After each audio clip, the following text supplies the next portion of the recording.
You are watching my channel Shashi with confidence.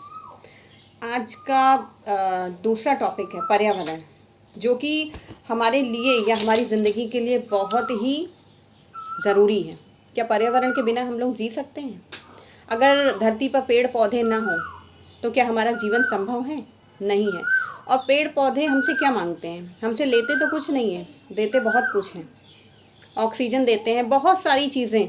ये तो हम लोग छोटे से क्लास में ही फर्स्ट सेकंड थर्ड में ही जाते हैं, तभी हम लोगों को पढ़ाया जाता है कि पेड़ हमें क्या क्या देते हैं और बदले में पेड़ों को क्या चाहिए। क्या उन्हें खाना चाहिए? हमसे वो क्या चाहते हैं?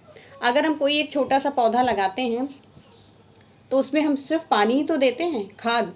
रही खाद की बात, तो आपको बताएं, बहुत छोटा सा एक तरीका है खाद का। मैंने खुद उसे फॉलो किया, उसे ट्राई किया है और वो बहुत ही ज़्यादा कारगर और बेनिफिट हुआ है।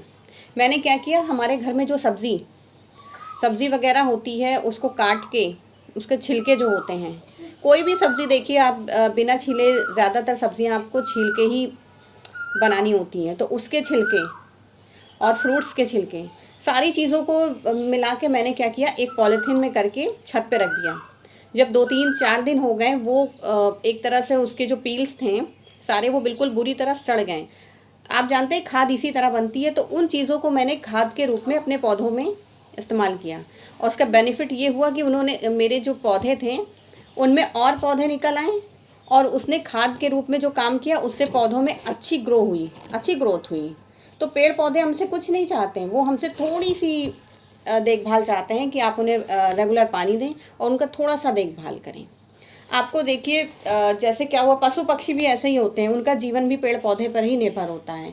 लेकिन जहाँ तहाँ देखा जाए तो पेड़ पौधे काटे जा रहे हैं, जिससे क्या हो रहा है कि बहुत सी पेड़ पौधों में ही पशु पक्षियों का वास होता है, उनको वो घर नहीं मिल पाता, जिससे बहुत सी प्रजातियाँ विलुप्त हो रही हैं। ये भी हमारे लिए एक बहुत बुरा संकेत है कि हमारे देश में विभिन्न विभिन्न तरह के पशु पक्षी हैं, लेकिन अगर उनको रहने के लिए घर नहीं मिलेगा तो उनकी प्रजातियां, नॉर्मल सी बात है कि विलुप्त हो ही जाएंगी।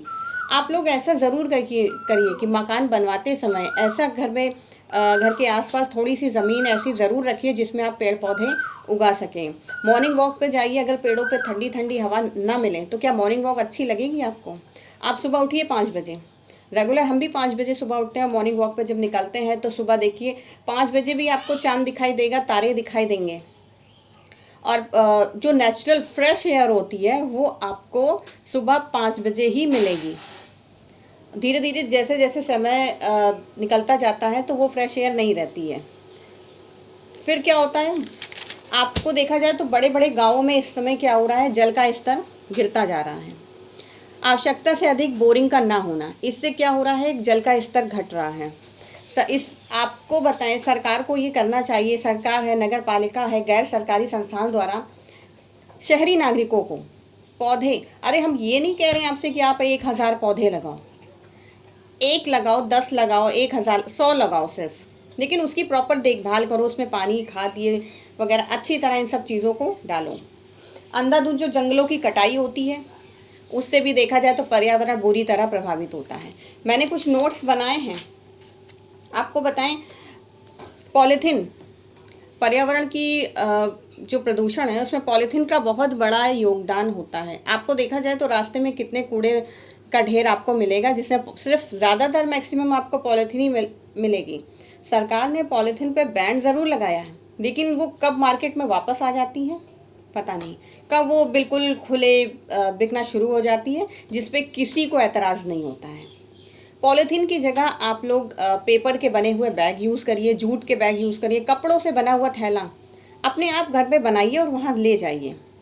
क्योंकि जब तक हम लोग खुद पर्यावरण के लिए जागरूक नहीं होंगे तब तक हम लोग पर्यावरण को बचा नहीं सकते हैं। जब भी मल्टी टाइप के जो घर बनते हैं, फ्लैट्स बनते हैं बड़े बड़े, उनमें थोड़ी सी जगह ऐसी ज़रूर रखी जाए कि जिससे एक गार्डन ज़रूर बने। पेड़ों की देखभाल ज़रूरी है, पेड़ों का होना ज़रूरी है, उसके बिना पर्यावरण, हमारा जीवन असंभव है। इसलिए पर्यावरण की देखभाल ज़रूर करिए, पेड़ पौधों को ज़रूर लगाइए। अपने घरों में छोटे छोटे पॉट्स होते हैं उसमें लगाइए। बहुत सारे घर में ऐसी ऐसी जगहें होती हैं जहां आप इन सब चीज़ों को लगा सकते हैं। देखा जाए तो बहुत बड़े रीज़न होते हैं जिससे पर्यावरण बुरी तरह प्रभावित हो रहा है। आप देखिए, अगर आपको हम बताएं, मंडे को आप अगर निकल जाइए बाहर तो इतनी ज़्यादा ट्रैफिक होती है। वाहनों का क्या इतना प्रयोग होना चाहिए जितना आज के ज़माने में लोग कर रहे हैं? चाहे एक कार में एक ही लोग बैठा हो, जाना उसे चाहे 10 लोगों को एक ही जगह हो, मगर वो अलग अलग कारें यूज़ करके उस ट्रैफिक को इतना बढ़ा रहे हैं कि आप अभी सिविल लाइंस के चौराहे पर निकल जाइए या कचहरी निकल जाइए, मंडे ट्यूसडे वेडनेसडे इतना ज़्यादा ट्रैफिक होता है, इतना ज़्यादा शोर होता है कि वो सही है? वो भी पर्यावरण को कहीं ना कहीं प्रभावित कर रहा है। तो कम से कम हफ्तों में कुछ दिन आप ऐसा करिए कि वाहन यूज़ मत करिए, पैदल चलिए। अपने आसपास के काम जो छोटी छोटी दूरी पर होता है उसे आप पैदल करिए, उसके लिए ज़रूरी नहीं आप वाहन का यूज़ करें। पर्यावरण को बचाने के लिए हम लोगों को खुद आगे आना होगा, खुद सहयोग करना पड़ेगा, लोगों को जागरूक करना पड़ेगा कि किस तरह हम पर्यावरण की रक्षा कर सकते हैं, उसे पर्यावरण को कैसे बचा सकते हैं, क्योंकि अगर पर्यावरण है तभी हमारा जीवन है और अपने जीवन को बचाने के लिए हमें पर्यावरण को बचाना होगा। सो गाइस, प्लीज़ पर्यावरण को बचाने के लिए लोगों को जागरूक करिए, खुद भी जागरूक होइए। Thank you so much for watching me.